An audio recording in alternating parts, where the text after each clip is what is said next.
All right. Hello, everyone. Welcome back to Comics for All.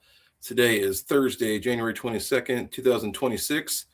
This is our weekly Ink and Insight segment. So today we get to have a wonderful guest, a local guest from California in the Sacramento region, Kyrun from Taurus Comics. Kyrun, thank you so much for taking some time out of your schedule to join us. We are a reader-centric comic channel here. So the first question we like to ask everyone is, what got you hooked into comics as a reader? As a reader, I'd probably say the Teenage Mutant Ninja Turtles back from the 80s. I was a big fan of the cartoon series, as all of us were. But then my aunt sent me the actual comics that she found because she was living in Las Vegas at the time. And she's like, "Hey, I found these. I know you like Ninja Turtles." And I was like, "Oh my God, I can read about the Ninja Turtles." Now, she didn't realize that the Ninja Turtle comics were completely different than what the cartoon series was about at the time. Right. So I was getting the gritty, Ninja Turtle series. And these are reprints. These weren't the originals. But I was like, "Oh, this is cool. This is amazing." Like I knew of Batman. I knew of Superman and Spider-Man, all those. But I never read comics until I started reading the Ninja Turtles. And then that just opened the floodgates up. And then I started, picking up things like X-Men at the time was huge. I started reading a lot of the Image stuff was big. I mean, when I was maybe 10, I think 11, that's when Image started. So I was right there, ground floor, when everything started picking up, and that just molded everything that I love about comics and what I wanted comics to be like. How far did you continue reading Ninja Turtles? I only got those first couple issues that she sent me, only because in my area nobody was selling the Ninja Turtles. Yep. But I remember, I think it was Mirage Comics in the late 90s had the licensing for Ninja Turtles, and they started releasing like their version of the cartoon series, and I jumped back into that, and it just didn't feel the same. Even though it was close to the TV series, and I did not get the excitement. And maybe that's just because I'd already been reading, X-Men for so long and got into Batman. And I was like, this is on a different realm, this is a different level. But then the Ninja Turtles really didn't entice me the way it did when I was like 11 years old. Now, was it the Last Ronin series that just came out? Yeah, that was dope. That was dope. Yeah, I'm almost certain didn't it win like some Eisner or Ringo or at least a couple awards. I know it won a couple of things. I just can't remember what it was, but yeah, it deserved it. Honestly, it really did. And the idea that they take the characters that we know, and you still have the same concept of what they were, but just showed what could be and what they, that's just amazing. That was just a great series. Almost like a Ninja Turtles What If, and kind of. Yeah, and they've done a few of those. Like they've done like Ninja Turtles in the future and different realms, but this was just different than anything they've done before. This is so true. So another kind of reader-centric question: what's something you've read yourself that didn't have to come out in the last year, but something you've read in the last year that's really stuck with you? Either indie, major, can be either or both. Well, I mean, Saga is always one of my favorite books, and I've been reading that since day one. So, and it's Saga, unfortunately, is so inconsistent at times with the release schedule, but I'll also pick it up. Another one is Alice Lost in Wonderland. That's an indie series. Especially if you're into a high adventure series, you're going to want to read that. I'm really excited for a book called Long John. It's a Long John webcomic. It's done by Dan Bethel, and he actually just finished the final volume. And I got an email that it's being shipped today. So I'm like, all right, I should get it within the next few days in the mail. I'm really excited waiting for that one. It's exciting. That's another California creator, which is awesome. So for viewers who are meeting you for the first time, who is Kyrun in the comics world, and what is Taurus Comics all about? Kyrun is a comic book fan. Like I said, I've been a comic book fan since I was a kid. I loved comics. I read them all the way up until I was about 20 years old, and I only stopped because I got into wrestling for a bit. And then, but comic books and wrestling are so intertwined, honestly. Yeah, I'm thinking what Daniel Warren's do a power bomb. Yep. And then, but I've never shied away from my love of comics. So, Taurus Comics is my love of comics and everything that's in this mind that I wanted to create as a kid and as an adult fully fleshed out, fully generated, and in your hand for you to read. Their action, their adventure, sometimes funny, but mostly there are a lot of character in my stories. I do put action in, but I want to put a lot of the character first more than anything. That's really important. I think a lot of readers resonate with that. So for someone who works in comics, often like you're saying, what does a typical creative week look like for you when you're kind of juggling art, writing, maybe even a day job and campaign management, like you had a Kickstarter recently? Kind of how do you manage all of that? Well, one thing that's easy for me is that this is my day job. I've been doing this full time as a comic creator for the past 8-9 years now. Love that. So my typical day is I wake up, I get my kids ready for school, I drop them off, I come back, I maybe eat breakfast for myself, and then from that point, I will first start off by answering any emails that are present that I need to get to. Then I'll start doing like social media posts for the week. I actually schedule those out for the week for all my social media platforms as best as possible. And then I'll either start writing or drawing, depending on what's on the deadline. Like I just recently finished a book for a company called Hearsay Studios, and I was doing the artwork for that. So that was like maybe 6-7 hours of my day right there. Every day was just sitting at my table drawing, maybe stopping to get lunch. And then when it was time to pick up my kids, I'd go get them, come back home, start making dinner, and then try to spend as much time as I can with the family. And then a lot of times I would be sitting in my bed at night, either on my laptop or a drawing pad. My wife hates it, but I'm like, I gotta finish this. I have deadlines, and I'm not the fastest artist out there. I am pretty quick, but sometimes you need that extra couple hours at night or in the morning. There have been plenty times where my wife and I will be like, all right, let's go to bed, and I'll be like, oh wait, I can't. I got deadline to finish by this week, so let me stay up till 11 midnight, 1 o'clock in the morning, just finishing this so I can make sure I hit my deadline on time. Campaigning for Kickstarters is probably one of the hardest things because naturally I'm not a good salesperson. And that's what a lot of campaigns are. It's selling your product, but it's also selling yourself. Yes. So you have to put a lot of yourself into it and make sure people are enthusiastic and want to know about you and your book. And for me, at least, I had to plan months in advance. Before the show, we talked about I'm going to start issue 5, Assault Lightning Wielder. I've already started the campaign, the platform. I'm like building everything up right now, even though I don't plan to launch this until maybe May, June at the earliest. But I'm doing everything right now. I've already talked to my artists, so we're starting the artwork. I've already started building the Kickstarter campaign online, thinking about the rewards. So it's hard to juggle all these things at once, and sometimes you have to give and take. You have to figure out, okay, what's more important? Do I have a deadline coming up? All right, if I have a deadline, that comes first. Or if I don't, then let's worry about other things. So it's just a lot of balancing. And one thing about being a self-publisher and freelance is that a lot of it is self-motivation. When you have a job, you have a schedule, and your schedule tells you, okay, you work from 8 to 10 and you get a break.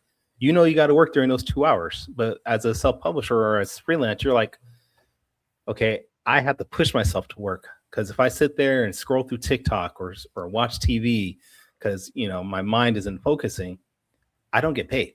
And so a lot of it is just making sure I'm just keeping up with myself. That's understandable, and that's really almost like that self-preservation. Like you're doing what you enjoy, but you're also doing it because it also does pay the bills too. Yeah, there's so many artists I've known that are better artists than I am, but they couldn't handle the idea of working by themselves, and they couldn't handle just staying on a schedule enough to where they had to quit this, and they had to go back to doing a regular 9 to 5. That's fair. So now we kind of delve a little bit into the origins of the Taurus Comics universe. So how do you feel like it connects with the creative team on your projects? Were people you met in person? Were they online connections? How did you meet the creative teams? Most of my creative teams, I mean, as far as all the books are concerned, I write all the books. So everything comes through my eyes and my fingers, I guess.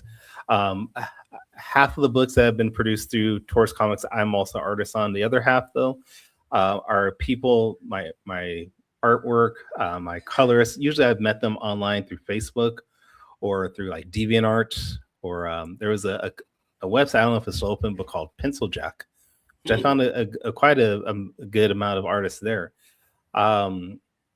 But usually I find them online. The only person that I have found not online was my letterer. Her name is Nikki Powers. She actually lives near you up by Chico. Okay. And we met at a convention in Chico, and she was like, "Oh, I'm a letterer. I letter comics." I was like, "Hey, I don't know anything about lettering. Like, I did it for the first few issues of my book Shaman's Destiny, but I was just slapping stuff on. I didn't know there's so much of a skill and artwork that goes to just lettering. There is. That when I met her and I showed her, hey, what can you do with this? She was like, oh yeah, I can bust that out easily. And she just made my words so much better. It's enhanced it so much. So outside of Nikki, everybody else I've met online. But the cool thing is I met some people online through so many parts of the globe. Like I have artists from, the Middle East. I have artists in Uruguay. I have artists in Asia. I also have artists here in America. So it's cool that I can just connect with them. That. Yeah, I connect with them through email or through a DM, just like, hey, what's up? Can you give me an update on these things? And it's so cool that I can just talk to them so easily. Sometimes the only thing that stops us is a language barrier, but I mean, we can work through that pretty easily. Oh yeah, there's a lot of tools out there for now. Yeah. From a world building standpoint, kind of what connects all your characters or stories? Are they like in a one shared universe, a multiverse? Kind of how are they connected? So right now they're part of the same universe, but none of my characters have connected. They all live in different parts of the world, as you can say. We have Ruby from Planet Oz, who's not even on Earth. She's on the planet of Oz, so she's definitely out of that realm. Right. But we have like Saw is in Oregon, and Malik from Shaman's Destiny, he's in California. And then we have Starcore, who I haven't really figured out what state he's in, but he's definitely in the United States. But he's in a fictional town of the United States. But it's cool that they're all in the same world, but they haven't been introduced to each other yet. And that's something I do plan down the line. I have a couple things I need to get established and understand as the universe sets before I can do that, but it is something I have set to go. Yes, looking forward to that. So now we get to do a little bit of a deep dive on the character you just mentioned, Starcore. How would you sell this character to pitch it to someone who's actually never even seen the artwork? How would you pitch it? I would pitch it to, are you a fan of Ben 10, Guyver, Darkhawk, or any type of series where the main character is finding an ultimate powered weapon? Because that's basically what this is. This is the main character. His name is Corey. He finds the ultimate weapon in the universe, and it bonds to his body. And now he's being chased by this clandestine government facility. It's funny because, especially with the times that we have now, with agencies like beating down doors, things like that, it ties into that type of mindset that this agency is out of control, overpowered, and can do whatever they want. And Corey's just trying to do what he can to survive. And that's what I've been sort of pitching it at. And I didn't think that this would happen in the world when I was creating it, but it sort of just fell into my lap like that. I was like, oh, okay, this is now life imitating my art now. Okay. But that's definitely why I'd pitch it, is this: you find the ultimate weapon, what would you do with it? And how would you use it when people are chasing after you for it? I'm already hooked. So, and you've probably touched on it a little bit, but is there any personal experiences or ideas that sparked the character itself? And are there any particular themes they represent, like redemption, responsibility, trauma, joy, any of those? Nothing personal, but definitely ideas of responsibility. And the idea of companionship is going to be huge in this series, because we have the main character's name is Corey. We also have his best friend's name is Diego. Diego's your super intelligent character, that sidekick type guy, but he's also Corey's best friend, and they're dealing with this whole situation hand in hand, like they're helping each other out. Corey's there for the physical aspects, but Diego's there for the mental aspect. So Right. there's definitely that concept of them working together and doing everything they can to help each other and survive together. In terms of the design of Starcore, were there any influences from comics, movies, fashion, or anything kind of influencing their actual look? Definitely I've said this before in the past on this, not on your show, but just in general. Starcore is my love letter to Darkhawk, the Marvel character Darkhawk. Yes. If Danny you read Figueroa. the series, Danny Figueroa, great guy. Mike Manley, original artist on that. It and everything that I wanted Darkhawk to sort of explore that they didn't get to. I mean, Darkhawk was 50 issues before it got canceled, plus like 2 annuals. And they touched on so many things. They touched on, the responsibility of having the Darkhawk body. They touched on how it affects the people around him, like his family and his friends. And those are all the aspects that I'm trying to touch on with Starcore also. Just how does being this powerful being and having all this responsibility affect not just you, but just your best friend, your mom, your siblings. Like it does it. Being superhero is not just you; it affects everything around you. Absolutely, it does. And we'll basically just do the same thing for another series you mentioned, Shaman's Destiny. Mm-hmm. So, how would you pitch Shaman's Destiny to someone who's never seen the artwork? I would pitch it if you're into mystical series, adventure series. It's a series about a young man who's trying to find his family's connection to these magical powers while he's battling demons and otherworldly creatures. He's the last shaman on Earth, and they are supposed to be our protectors from these supernatural, but now someone's out to steal his powers, and he's just trying to unlock this mystery to figure out what's happening with it.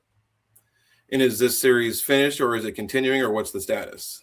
So that was a 6-issue miniseries that I did. All 6 issues are done. I had plans to come back to it, but I never did just because I had so many other things happening. That's fair. And now I'm turning my focus on Ruby from Planet Oz, because that's going to be another 6-issue miniseries that I'm writing and drawing, just like I did for Shaman's Destiny. And at some point I want to come back to those characters. I don't know if it's going to be like a reboot of some sort or a continuation, but I definitely want to come back to that part of the world. Excellent. And then for the main character in Shaman's Destiny, in terms of their visual appearance and their look, were there any influences or things you pulled from? It's funny. A lot of people, when they first see it, they think it's me, and it's definitely not. But I got that so many times when I'll show people like the images of it. They're like, "Is that you?" I'm like, "No. I wish it was me. I've never been that fit. I never looked that good." Personally, the main character is named Malik after my nephew, my oldest nephew. Shout out Chuck in the comments. Hey, Chuck Pino, how you doing? What is my personal superpower? My personal superpower is annoying my wife to the point where she won't divorce me. Like she's on that verge of that, but I know when to hold back so she doesn't leave me. That's my personal superpower. Fantastic. Yeah. So now we're going to kind of delve into your writing and creative process. So when you build your villains or antagonists in your stories, what comes first for them? Powers, personality, or kind of the problem they represent for your main character? A little bit of the problem and the powers. I want to build a villain that basically is the anti whatever my hero or whatever my character is. So whatever my hero can't do, I want my villain to be able to do that, to just sort of be that yin and yang situation. Yeah. There are definitely times where you can have them be the same, like, abilities and whatnot, but I want to be able to have a villain that stands out and just can be a force against them, because you don't want your hero to just be easily overpowering them. You want to have some action. You want to show them overcoming something, and that's what I want my villains to represent.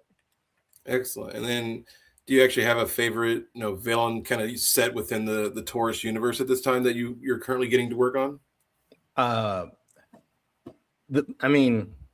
Okay, so my favorite villain I've created for Taurus Comics right now is Lunaria. She shows up one time in Saw the Light and Wilder issue 4.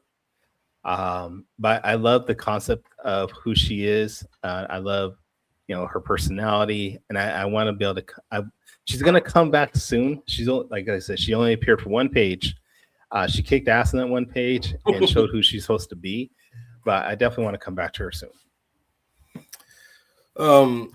Have any side characters unexpectedly grown into leads or like spin-off ideas for new books and series? There, nobody's spun off to its own series yet, but there is a character that was just a throwaway character. Also in Saw issue 4, his name was Club Bat. This was a parody of my friend's book named Ace Blade. And yes. I just wanted to make fun of my friend Danny Quick and his character Ace Blade in the series. And I created this character called Club Bat, which is like the opposite of his character. And people like this character Club Bat so much because he was so silly and so over the top. And he was just a guy just running around with a baseball bat, hitting people with it. And he got beat up so badly. But people enjoyed that idea that this was just somebody that was just out there trying to, save lives on his own. He didn't have powers. He didn't have abilities. He wasn't like Batman where he had like a bunch of wealth and training. He was just a normal person just saying, I can swing this bat really hard. Let me use it as a weapon. And people just enjoyed that idea. And I was like, all right, I have to bring him back and do him justice more than anything. Makes sense.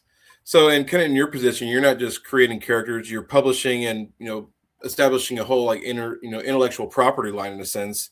What has it being your own publisher taught you about kind of owning your characters and owning your business in that sense? It's more than anything, it's taught me that whatever you create has value.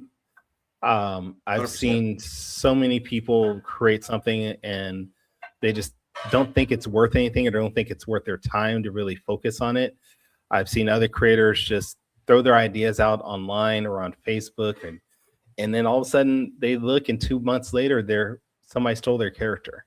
So even if you don't think that has value, keep it to yourself, hold on to it, and understand that even though you might not think it's worthwhile, even though you might not think there's something to it, it has value. You just have to figure out how to use it, how to cultivate it, and how to make it, better than what you think it is. That's right. And, you often collaborate with other indie creators and brands, and you kind of, like you mentioned, crossed over with Danny Quick and Ace Blade. Do you feel like that has grown your brand and your audience over time? I hope so, honestly. No, because that's the only reason why we do. Well, okay, that's not the only reason. The main reason why we do these crossovers, collaborations, because we want our characters to be in front of new eyes. Mm-hmm. We have these cool stories that we want to tell, but we also want to have, like you said, with Danny Quick, I want his fan base to see my characters and maybe get somebody that hasn't read Saw the Lightning Wielder or Root from Planet Oz to be interested in it. Or, we might have a cool idea, but we want people to see these characters and love them as much as we love them. And that's one of the biggest reasons why I do a crossover. Because I'm very guarded of my characters. I've been asked a lot to cross over with other companies, and I've turned it down because either it didn't feel right or their story that they had just wasn't good enough for what I wanted my characters to be in. Yeah.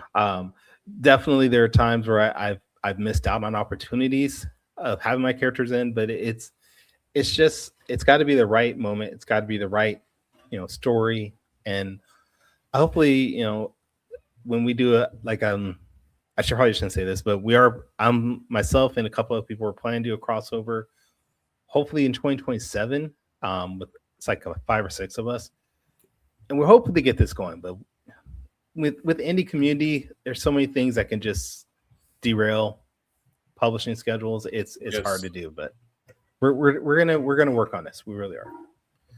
Well, especially like in your position, that's actually a question that just came to mind is, what is physical and digital distribution like, someone in your position like? Digital for me actually is pretty easy because my website does not do any digital, which is a thumbs down to Square. Square, get your act together and allow me to send out digital files. But I handle all my digital through places like Global Comix and Gumroad. And I think you can buy it at Amazon still. I can't remember. I think you can still, yeah. Yeah. But I mean, I will tell people, hey, if you want digital comics, feel free to read them. Um, and it's so easy, in that regard. I don't have to do anything. They just have to go on their phone or on a computer, sign into Global Comics or Gumroad and download it. Easy peasy. For the physical, though, that's all on me. Any book that's bought through my website at tauruscomics.com, I ship, I package, I sign, all from my little office here that you see behind me. So I'll do that at times when I get like big orders. I'll throw on a live stream and just start packing orders and answering questions just as I'm doing it. And sometimes that's fun. People like to see how the steps you go through to get things out. I don't know why, but people do. People enjoy those kind of things. It's kind of like one of those like behind the scenes things that people just don't think about. Exactly. But it's fun. It's fun because I'll throw in, like, sometimes depending on what I have available, I'll throw in like an extra sticker or a bookmark or just something as a thank you for ordering that you might not have been expecting.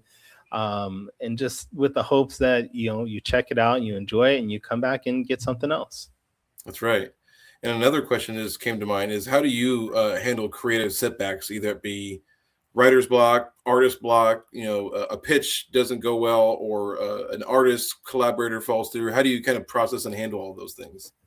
Artist block and writer's block are something that's going to happen no matter what. Mm-hmm. I say this all the time. If you're a writer and you're in writer's block, whatever it is that you're stuck on, skip over it and go on to what you know. Like, so if you're on a certain chapter and you're stuck on that chapter, go on to the next chapter, go on to the next section, the part that you know that you're trying to get to. That's usually what happens, is that you have A and C, but you don't know what B is. Skip over B for now. Come back to C. That's why you have your extra edits. That's why you have your redrafts, things like that. But you can always skip over it and come back. It's not going to hurt you. Artist block, the hardest thing for artist block is don't fall into that trap of, oh, I can't think of what to draw, let me hop on the internet, because that it's the ultimate distraction. It's worse than TV. It's worse than anything, playing video games, because at least with those things you feel like if it's a TV show, you got 30 minutes and then it stops. You're like, all right, maybe the show's over, I can go back. You hop on YouTube, you hop on TikTok, you hop on Facebook, you watch one article, one video, and just keeps going on and on. The next thing you know, it's been like 2 hours. Yeah. It's so bad. And we've all done it as creators. Unfortunately, I've done it. So I'll, like, when I'm drawing, I'll try to I'll have music on. And I know a lot of artists do that too. And I'll just have music on and try to just avoid social media. So often that I'll come back to social media and then all of a sudden I'll have like 8 or 9 messages that I haven't answered, and they're like, why aren't you answering? I'm like, because I'm trying to avoid you guys right now. I'm trying to focus. And, I'm not trying to be mean, but I'm just I have a job. I'm trying to do my job. That's all it is. That's fair. And a question that I actually didn't even put on our schedule of questions is, one of the cool things you've gotten involved in with the last couple of years is CrockerCon, which is a really cool art and comics event that happens in Sacramento. If you want to just talk about it and how you got involved. Yeah. CrockerCon, God, we're going on edition 12 this year, I think it is. Excellent. I think it is. So it's the 12th year we've been doing this. It's, like you said, it's a comic convention put inside the Crocker Art Museum, which is a 100-plus-year-old museum here in downtown Sacramento. Initially, it was started by Evan Burgoon, who is also another comic creator. He had this idea of having the show inside of a Crocker Art Museum to show comic books to people who usually don't look at comic books, the art community. And this was a great way to put those two worlds together and say, hey, you like art, comics are art, you like storytelling, comics are storytelling, let's meld these together. And Evan did that as the main person for the last 9 years. And with doing that, he actually got a full-time position at the Crocker Art Museum as one of the curators or event coordinators. And that full-time job is taking his time away from doing things like the Crocker Con event. So 2 years ago, he sent out a notice to some of the vendors, and I've done had like 6 or 7 Crocker Con events as an artist, and he said, "Hey, I need help putting together Crocker Con. My duties are increasing. Can somebody help out?" And I was like, "Yeah, I can spend some time." And was it 2024? I came on and I helped him put together the event. That was more of like an assistant more than anything, just learning how an event is put together. Mm-hmm. And in 2025, I became more hands-on and figuring out, how to do things with it. I'm sure it's bonkers the amount of stuff that is involved in putting it on. Yeah, I calculated it last year, and I think I put together about 200 hours worth of work. Wow. Yeah. That's cool. And that, yeah, and that's we started work last February, and the event is in September, mm-hmm. and that's emailing creators, coordinating with the museum, coordinating with facilities, things like that. And just there's so much behind the scenes work that, as event goers, we don't even know about, and I didn't know about until I started doing this. I was like, okay, this is a lot more work than I anticipated, but it's fun because it's something different than what I'm used to. And just being able to see how, I guess this goes back to people watching me put together their orders, seeing how things happen that I normally don't get to see is interesting. So I guess it ties into that. And then you said it's going on for 12 years now? Yeah, if I'm not mistaken, it's the 11th or 12th year, but I'm pretty sure it's the 12th year this year. And you may not be able to talk much about it, but is there anything that's kind of in the planning for this year that's new and exciting or expanding upon what you've already been doing? I'm trying to think of what we can say and what's been confirmed. I can tell you we're looking at bringing in more higher profile guests. Our goal is always to introduce the local community, as far as comic books and artwork, things like that. But we are reaching out to hire bigger name profile creators to bring them into Sacramento and to have them showcase their work and talk about their work. I'm really trying to think of like what has been confirmed that I can say for sure is happening. And right now we're still so much in the beginning stages of just planning for the year. I don't have anything for sure. And it's 2 days, correct now? No, or is it just still one day. Still one day. Has there been discussions on expanding into a 2 day, or still kind of with the 1 day for now? There's been discussions about it. But I think right now the 1 day works the best, only because I think the idea of having it as a 1 day allows everybody to come and see everything at one time. Mm-hmm. Compared to over 2 days, you're now running into people's schedules. It's like, well, what are their weekends like, things like that. So for right now, I think 1 day is probably going to be the best thing. And then also, it really is dependent on what the museum wants more than anything.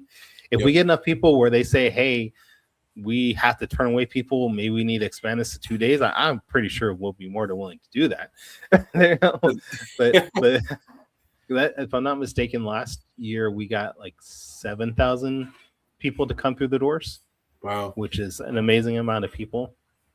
It definitely helps that it's a free event this year, just like it was last year. So people can, come by and at any point and enjoy the festivities.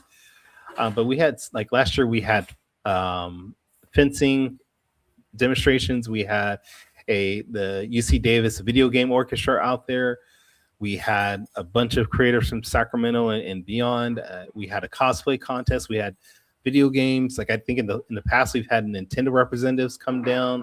Nice. So we try to have different things every year, but we also have that core group of people that come back every year and enjoy it. So it's definitely gonna be new things this year, but we're still gonna probably have a lot of what you remember. Did you come last year or no? I did not get to come last year, unfortunately. I had plans to come, but my son got sick that day, so I did not get to come. It happens, unfortunately. It does. So, for yourself and Taurus Comics, kind of what are your plans for being at conventions and selling some of your stuff in person? Um, Honestly, I don't have anything planned for this year yet. Got it. I'm pretty sure I'll probably do something for Free Comic Book Day. I'm either at Empire's Comics off of Fulton Avenue or at Hey, Comics and Collectibles off of Fruit Ridge. Either one of them are usually, when they have events, they usually ask me to come down there. I and might. question on that actually. Uh-huh. What is the status of Free Comic Book Day now that Diamond no longer exists? My understanding is Free Comic Book Day is still happening this year. The assets of that were sold with like the liquidation, so I don't know how that's working, but my understanding is this will still be happening this year. Okay. So, what are some plans and future projects in the rest of 2026 for Taurus Comics that you can talk about? For Taurus Comics, we're going to have Starcore issue 2 come out this year. Yes. We are going to have Solid Light and Wilder issue 5 come out this year. If things work out, we might have Starcore issue 3 come out at the end of the year. I'm also currently working on the graphic novel for Ruby from Planet Oz. I've already released issue 1, but I decided I wanted this to be a full story. And like so many people know with indie comics, you can get issue 1 and you don't know when issue 2 or 3 or 4 are going to come out. So my plan right now is to focus on that as far as my artwork style or my artwork is concerned, on finishing that this year. I'm also talking with a friend of mine about some books that he's produced to see if I can bring them over to Taurus Comics and publish them myself. Okay. So that's in the works, but I want to see what's going on with him first on that. But possibility of expanding. Yes, that's good news. Yeah. So, where can people find you and Taurus Comics online? You can find me at tauruscomics.com, just like it says right there on my little bio. But I'm on all social media platforms at Taurus Comics. Yeah, that's all. Excellent. So, our last question to close us out is actually kind of an oddball, but do you have a favorite snack or meal as a go-to when you need to sit down and power through some projects? Favorite snack. So I want to say donuts, but gosh, I've been trying to eat. Yeah, no. I've been trying to eat healthier nowadays, so I'm like, I can't eat those anymore. Like, I'm like trying to get back in this shape and whatnot. So I'm gonna say almonds. I love eating almonds as like a quick snack. I like the texture on it, and it fills you up pretty quickly. So I'm gonna say almonds. Salted, unsalted, any flavors? Any of them. Any of them. All right. Any almonds. Yeah, any almonds is good. Sounds like a good name for a series. Okay, any almonds is good. Excuse me. Did you see that woman that got like a deal with Dr. Pepper because of her TikTok? Yes, and they aired it as a commercial. I'm like, yes. What the hell? What a cool turn of events. There you go. That's our pitch to the almond companies. We need to do this. 100%. All right. Well, Kyrun, thank you so much for coming on the channel today. It's been a pleasure talking to you.